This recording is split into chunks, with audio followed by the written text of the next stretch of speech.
Les hommes noirs, généralement, sont mesurés par l'argent qu'ils apportent à la fin du mois, sans hypocrisie, vous le savez. On accorde le respect, généralement, en rapport avec l'argent. Pas en rapport avec les valeurs, les idées, la présence, non. C'est qu'est-ce qu'il apporte à la fin du mois. Le niveau de respect est calibré par rapport à ça. De l'obéissance, de la gentillesse, de la sympathie, même de la nourriture. Nous le savons, il n'y a pas d'hypocrisie entre nous. Et beaucoup de femmes noires, malheureusement, aujourd'hui, perçoivent avoir un homme blanc comme un accomplissement social. Bonjour à tous les amis, Zach Mwekassa, fondateur de Mwekassa. Bonjour à tous les anciens, merci d'être là avec nous. Bonjour à tous les nouveaux, c'est votre première fois avec nous, enchanté. J'espère qu'à la fin de cette vidéo, vous n'en sortirez pas bredouille. Vous savez, avec le temps, beaucoup de choses ont changé. Et beaucoup de choses sont censées changer. Mais il y a des choses fondamentales dans la vie de l'humain qu'on ne peut pas autoriser de changer. Par exemple, l'amour pour ses parents, vous savez, l'amour pour ses frères, ses sœurs. Il y a des gens qui n'ont pas vu leurs parents depuis 30 ans, 20 ans, 25 ans. Et ce n'est pas qu'ils ont un problème spécifique. C'est normal, on a grandi, chacun vit sa vie. On ne peut pas normaliser ça. Il y a des choses fondamentales de l'humain qui ne peuvent pas changer, doivent être préservées au nom des valeurs qu'ils représentent. Il y a des années, beaucoup vivaient dans de sérieuses difficultés. Opprimés, oppressés, sans emploi. Ce n'était pas facile. Aujourd'hui, beaucoup de choses ont changé. Les gens peuvent vivre, peuvent travailler. Beaucoup sont épanouis. Les femmes vivent, elles s'élèvent, elles travaillent. Elles peuvent vivre tout seules. Les gens sont libres de faire ce qu'ils ont envie de faire. Mais avez-vous déjà entendu une femme dire « Je vis ma vie, je suis responsable de ma vie. Je n'ai pas besoin d'un homme. Je suis égal à un homme. Je peux vivre ma vie comme je veux. » Une femme africaine. Aujourd'hui, on va parler de ce sujet très intéressant et sujet très sensible. Et je pense qu'à la fin, on va tous en tirer quelque chose. Beaucoup de femmes africaines vivant en Europe, surtout aujourd'hui, s'appellent féministes. Elles prônent le travail personnel, le développement individuel et beaucoup d'autres choses mettant en valeur la personnalité de la femme. Mais on remarque aussi, malheureusement, que beaucoup de femmes noires africaines qui s'appellent féministes ne comprennent pas les profondeurs de l'interprétation du féminisme tel que présenté aujourd'hui. Certaines comprennent, elles sont là, mais d'autres ne comprennent pas. Voilà pourquoi aujourd'hui, on va parler. Aujourd'hui, on va essayer de faire comprendre en toute humilité combien le concept féministe, tel qu'interprété par beaucoup d'Africains, est en train d'égarer beaucoup de personnes. Le féminisme, tel qu'interprété aujourd'hui, a eu principalement 3 vagues. On n'ira pas dans les détails. La première vague a commencé au début du XXe siècle, par des femmes blanches américaines, réclamant le droit de vote. Je vous rappelle qu'en 1865, les Noirs, hommes américains, pouvaient déjà voter. Les femmes blanches ne pouvaient pas tolérer le fait que les Noirs puissent déjà voter pendant qu'elles n'étaient pas acceptées de faire la même chose. Leur mouvement était principalement basé sur ça, les suffragettes. D'ailleurs, les femmes noires à l'époque voulant s'associer aux suffragettes blanches féministes ont été rejetées après avoir voulu réclamer leurs droits dans beaucoup de sens. Entendant le mot féminin dans féministe, les femmes noires américaines à l'époque ont voulu s'associer aux féministes blanches pour réclamer leurs droits contre l'assujettissement, la répression et l'injustice. Mais elles ont été rejetées, brutalement repoussées, parce qu'apparemment, elles n'avaient pas les mêmes valeurs. Le féminisme de la première vague était un moyen pour la femme blanche américaine de pouvoir voter, et les anglaises aussi, mais pas pour une libération totale, indiscriminée des femmes.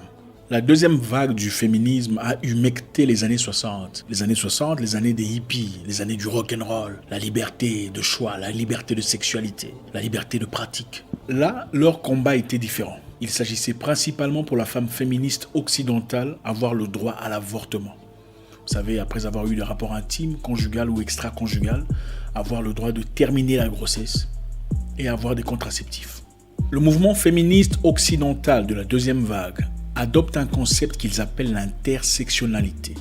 Alors, c'est quoi l'intersectionnalité? L'intersectionnalité étudie les formes de domination et des discriminations qui se nouent entre elles. Le sexe, la race, la classe ne devraient pas être, selon le concept d'intersectionnalité, séparés quand on réfléchit aux inégalités sociales. Il faudrait donc prendre toutes les discriminations en leur ensemble pour examiner et comprendre ce qu'ils subissent comme discriminés. C'est alors là qu'ils associent à leur mouvement les trans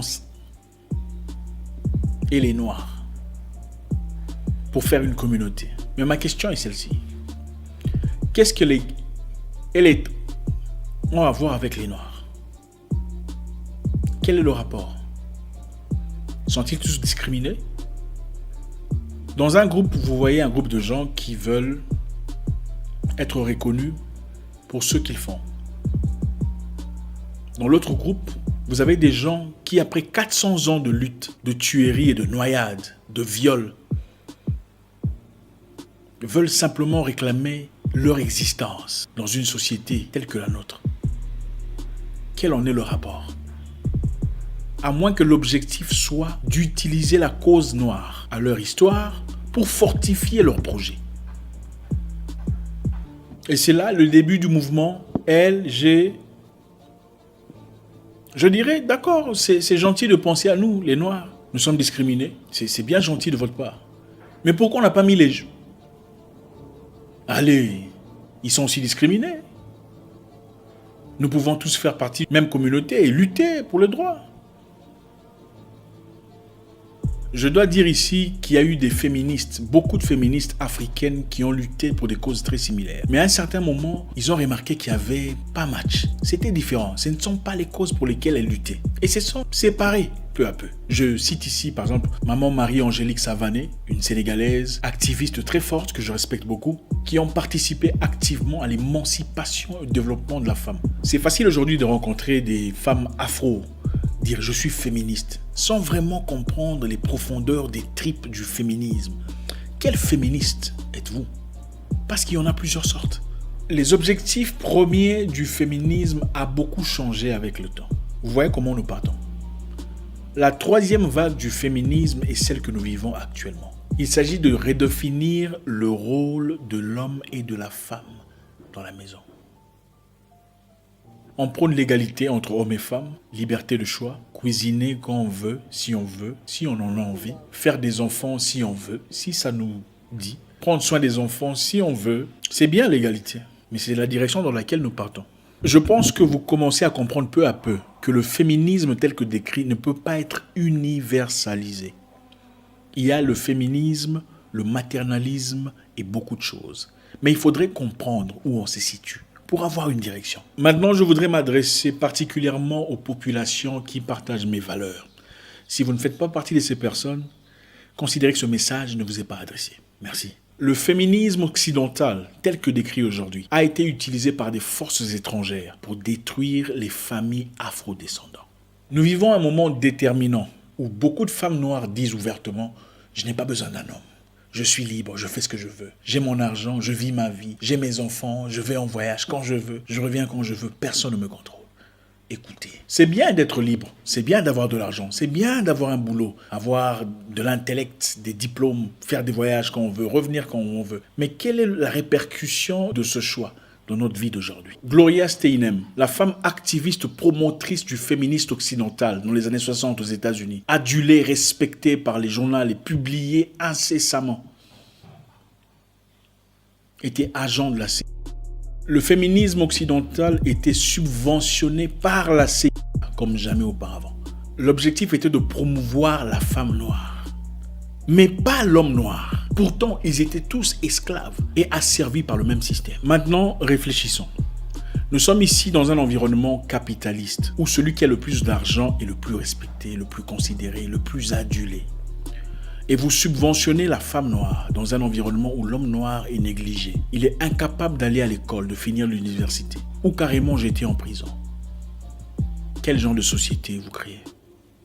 On crée une société où les femmes noires qui réussissent après avoir été subventionnées déconsidèrent les hommes noirs qui n'ont pas eu la même opportunité. Les femmes noires américaines de la classe moyenne n'aiment pas les hommes qui n'ont pas d'argent ou qui n'ont pas réussi la vie. Mais les hommes noirs américains naissent dans une famille où il n'y a pas de papa. Pourquoi? Principalement parce qu'il a été soit abattu ou envoyé en prison. L'objectif est de créer des familles sans papa. Pourquoi? Parce qu'on sait que le papa est l'instructeur. Généralement, transmet la force à ses enfants, l'intelligence, une direction, un concept de vie, des valeurs. On veut avoir des maisons où les femmes sont libres, féministes. Je n'ai pas besoin d'un homme, je n'en ai pas besoin, mais je veux les enfants.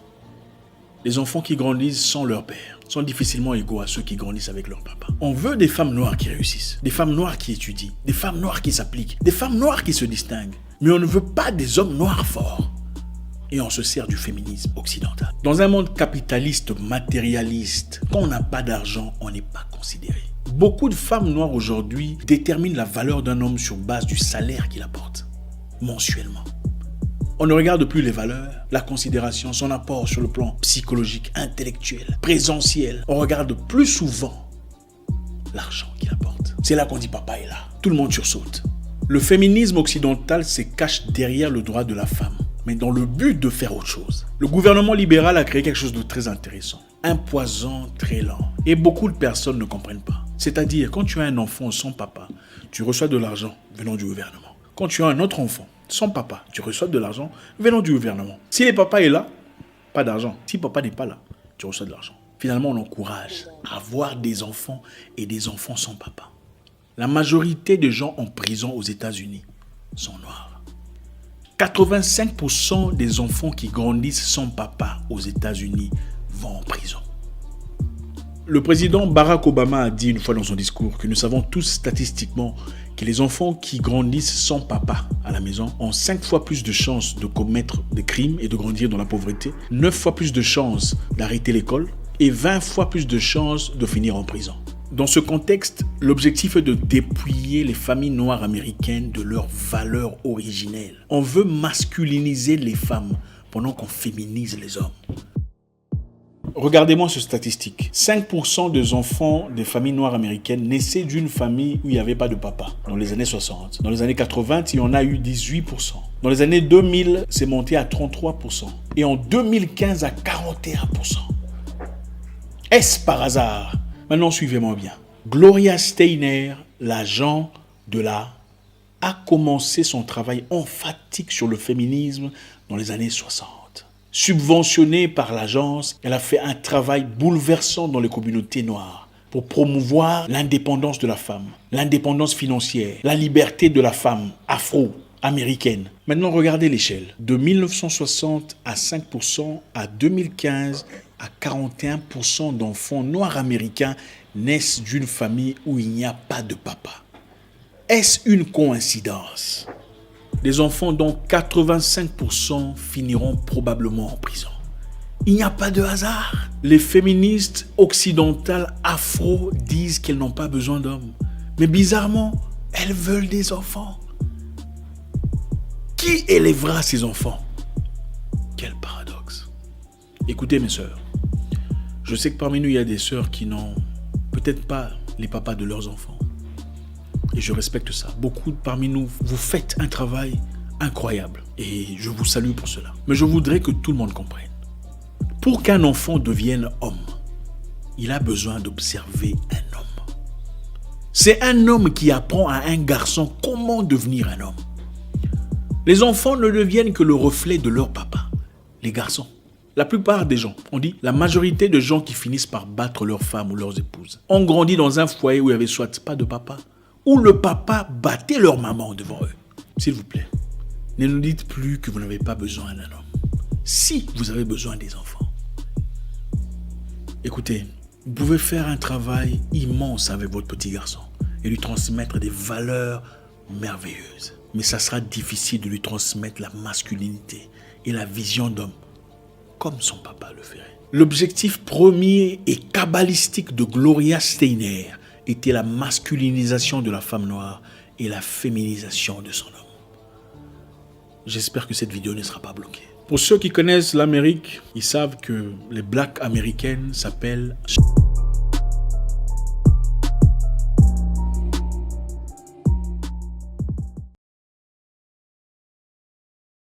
Le président Barack Obama a dit une fois dans son discours que nous savons tous statistiquement que les enfants qui grandissent sans papa à la maison ont 5 fois plus de chances de commettre des crimes et de grandir dans la pauvreté, 9 fois plus de chances d'arrêter l'école et 20 fois plus de chances de finir en prison.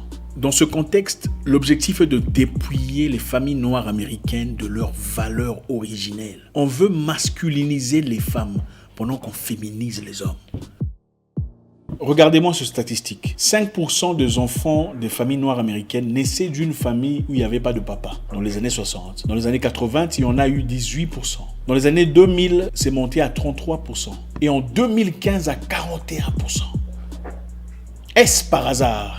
Maintenant, suivez-moi bien. Gloria Steiner, l'agent de la, a commencé son travail emphatique sur le féminisme dans les années 60. Subventionnée par l'agence, elle a fait un travail bouleversant dans les communautés noires pour promouvoir l'indépendance de la femme, l'indépendance financière, la liberté de la femme afro américaine. Maintenant, regardez l'échelle. De 1960 à 5%, à 2015, à 41% d'enfants noirs américains naissent d'une famille où il n'y a pas de papa. Est-ce une coïncidence? Des enfants dont 85% finiront probablement en prison. Il n'y a pas de hasard. Les féministes occidentales afro disent qu'elles n'ont pas besoin d'hommes. Mais bizarrement, elles veulent des enfants. Qui élèvera ces enfants? Quel paradoxe. Écoutez mes sœurs, je sais que parmi nous, il y a des sœurs qui n'ont peut-être pas les papas de leurs enfants. Et je respecte ça. Beaucoup parmi nous, vous faites un travail incroyable. Et je vous salue pour cela. Mais je voudrais que tout le monde comprenne. Pour qu'un enfant devienne homme, il a besoin d'observer un homme. C'est un homme qui apprend à un garçon comment devenir un homme. Les enfants ne deviennent que le reflet de leur papa, les garçons. La plupart des gens, on dit, la majorité de gens qui finissent par battre leurs femmes ou leurs épouses, ont grandi dans un foyer où il n'y avait soit pas de papa, ou le papa battait leur maman devant eux. S'il vous plaît, ne nous dites plus que vous n'avez pas besoin d'un homme. Si vous avez besoin des enfants. Écoutez, vous pouvez faire un travail immense avec votre petit garçon et lui transmettre des valeurs merveilleuses. Mais ça sera difficile de lui transmettre la masculinité et la vision d'homme comme son papa le ferait. L'objectif premier et kabbalistique de Gloria Steiner était la masculinisation de la femme noire et la féminisation de son homme. J'espère que cette vidéo ne sera pas bloquée. Pour ceux qui connaissent l'Amérique, ils savent que les blacks américaines s'appellent Strong Black Woman. I'm a strong black woman. I don't need a man. I got my condo, my car, my job and everything. Je suis une femme forte. Je n'ai pas besoin d'un homme. J'ai ma voiture, mon appartement et tout le bazar. Tu as ta voiture, ton appartement? Alors tu n'as pas besoin d'un homme dans ta vie? Un papa pour tes enfants. Quel paradoxe. Comme il n'y a rien de nouveau sur Terre, on va rentrer dans l'histoire. Pendant l'esclavage, on avait besoin d'enfants esclaves. Et qu'est-ce qui se passait à l'époque? Pendant que les hommes travaillaient et les femmes travaillaient ailleurs, ils étaient séparés pour qu'il n'y ait pas de contact. Mais de temps à autre, on laissait l'homme partir chez la femme pour la fertiliser. Mais on les gardait à distance. Et quand l'enfant naissait, ils étaient à distance pour tuer la structure familiale. Moi, personnellement, aux États-Unis, je suis contre les avantages que reçoivent beaucoup de jeunes femmes pour avoir fait des enfants sans papa. Je pense que c'est une façon de favoriser cet engagement, d'encourager ces pratiques, dans la négligence, la paresse et l'insalubrité sexuelle. Et oui, il y a des femmes dans des cas très spécifiques qui méritent de l'aide. Cette aide précise. Mais malheureusement, on a institutionnalisé ces pratiques. C'est-à-dire, je n'ai pas besoin de travail, je n'ai pas besoin d'étudier. Je ferai des enfants, on va me payer. Voilà. Ils n'ont pas besoin de connaître leur papa. Et 85% de ces enfants finissent où? En prison. Je vais vous dire une chose sur le président actuel américain. Vous le connaissez tous. Ce monsieur-là, c'est connu, n'est-ce pas? Il n'aime pas deux choses, lui et son groupe principalement. Et beaucoup de gens, je pense, ne comprennent pas tout à fait. Il n'aime pas l'avortement. Pourquoi il n'aime pas l'avortement? Parce qu'il veut qu'il naisse en Amérique beaucoup plus d'Américains.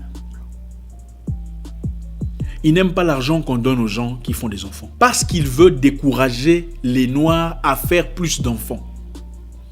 Mais ces enfants noirs qui naissent sans papa finissent où? À vous de voir. Les choses sont plus profondes qu'on ne l'estime. Nous regardons tout cela. Ah, il est raciste, il est méchant. Ah, lui... Il faut connaître ce qui s'est passé pour avoir une image sur ce qui arrive. Écoutez, le féminisme a fait un travail énorme, surtout en Afrique. L'égalité de la femme à l'homme, le travail, l'abolition de l'excision, l'abolition des mariages entre vieux et enfants. Beaucoup de choses. Aujourd'hui, la femme est indépendante, elle est libre, on peut faire ce qu'elle a envie de faire. Elle a une voix. Et c'est génial, c'est merveilleux. Mes sœurs, je vous encourage dans la positivité. Je vous encourage à travailler, à chercher votre argent. C'est votre droit. Le Créateur place chaque humain sur terre pour une raison bien précise, pour accomplir son dessein. Personne n'est là pour un homme ou pour une femme. Ça, c'est vrai. Vous êtes là pour accomplir votre mission. Et ça, c'est votre responsabilité. Mais si vous voulez des enfants, il faut bien réfléchir. Vos enfants auront besoin de leur papa. Ne laissez pas aux gens vous dire « tu n'as pas besoin d'un homme ». L'homme ne fera quoi pour toi? Ça crée une société handicapée psychologiquement. Tu n'as peut-être pas besoin d'homme, mais tu n'as besoin de personne pour te rappeler que tu n'as pas besoin d'un homme. C'est un concept obscur, opaque. Les enfants qui naissent d'une famille stable, comme moi, je suis fier de le dire, j'ai eu un père stable, un homme sage, dont je prie pour copier les valeurs, grandissent dans ces mêmes normes. Les enfants qui naissent de familles difficiles, toxiques, reflètent tôt ou tard ces choses. Il est important de préserver nos valeurs africaines.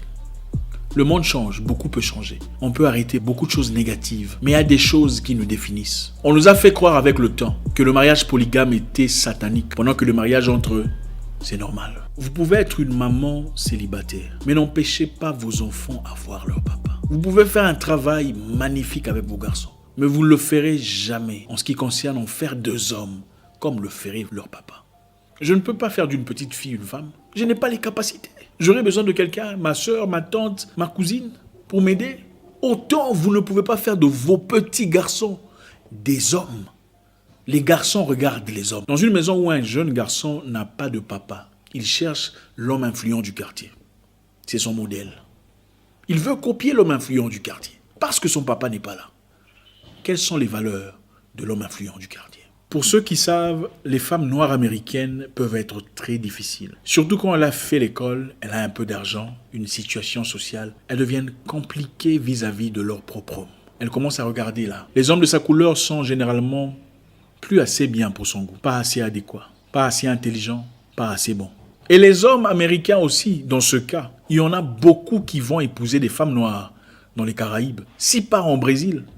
D'ailleurs, à mon dernier voyage au Ghana, j'en ai vu plusieurs, et spécifiquement 2 qui sont venus épouser des Ghanéennes. Parce que d'après eux, les femmes noires américaines sont trop insolentes. Et ça, ce n'est pas stéréotypé. Le danger ici, c'est que beaucoup des femmes afro dans le monde aiment copier les Américains. Surtout les francophones sont idolâtres des États-Unis. Et peu à peu, le mouvement entrepreneurial, qui est bon d'ailleurs, indépendant, qui est génial, mais les choses qui vont en dessous de tout ça, le féminisme occidental, souvent associé à ces idées, peut devenir dangereux. Les hommes noirs, généralement, sont mesurés par l'argent qu'ils apportent à la fin du mois, sans hypocrisie, vous le savez. On accorde le respect, généralement, en rapport avec l'argent. Pas en rapport avec les valeurs, les idées, la présence, non. C'est qu'est-ce qu'il apporte à la fin du mois. Le niveau de respect est calibré par rapport à ça. De l'obéissance, de la gentillesse, de la sympathie, même de la nourriture. Nous le savons, il n'y a pas d'hypocrisie entre nous. Et beaucoup de femmes noires, malheureusement, aujourd'hui, perçoivent avoir un homme blanc comme un accomplissement social. Le travail est fait, le poison est là. Maintenant, nous savons. Il y en a qui le savent depuis longtemps. On doit se prémunir. Féminiser les hommes et masculiniser les femmes. Faire de la femme noire trop fort, tellement fort au point où elle sent qu'elle n'a pas besoin d'aide. Beaucoup de femmes noires aux États-Unis souffrent de dépression parce qu'elles sont incapables d'exprimer leur désarroi, leur peine, leur douleur. Pour elles, montrer ce qu'elles ressentent serait signe de faiblesse. Tu es trop fort. Strong African American woman. Trop fort pour demander de l'aide. Ne comprenons pas que ces mêmes femmes blanches ne se dérangent pas pour demander de l'aide quand elles en ont besoin. Elles ne se dérangent pas pour aller chercher une personne, pour leur apporter de l'assistance. Margaret Thatcher, Premier ministre de la Grande-Bretagne, a fait un discours sur le féminisme il y a très longtemps, pour soutenir le féminisme. Les femmes braves, fortes et courageuses. Pendant que dans le discours, on disait non, on a le droit de ne pas cuisiner, le droit de ne pas porter des enfants. Mais elle rentrait chez elle pour cuisiner pour son mari. Pourquoi? Mais cette femme était la seule à cuisiner pour son mari. Elle n'a autorisé à personne de le faire. Peu importe son travail de président de la République. C'était son mari, le père de ses enfants. Pourquoi? Mais elle a fait un discours fort sur le féminisme. Il faut réfléchir. Encore une fois, je ne vous dis pas de vous rabaisser. Je ne vous dis pas de devenir stupide. Je ne vous dis pas d'accepter tout ce que les hommes disent. Je dis qu'il faut revoir le système. Les hommes ne sont pas tous mauvais. Non. Comme les femmes ne le sont pas non plus. Ne laissez pas une personne définir votre avenir, votre vision de la vie. Changez votre perspective des choses pour toujours. Il y a une grande différence entre féminisme et maternalisme. Cherchons à découvrir qui nous sommes. Quel est le genre de style approprié à ce que nous sommes, pour ne pas trop dévier. Pour paraphraser maman Marie-Angélique Savané, une activiste que je respecte, le principe du féminisme sont presque universels sur le plan théorique. Toutes les sociétés patriarcales ont été subjuguées par la domination de l'homme sur la femme. Mais la manière dont on réagit par rapport à la domination dépend des valeurs. Une Américaine ne peut pas venir, ne connaissant pas mon intimité culturelle, me dire « il faut faire comme nous ». Mon nom est Zach Mouekassa, le guerrier noir, votre frère.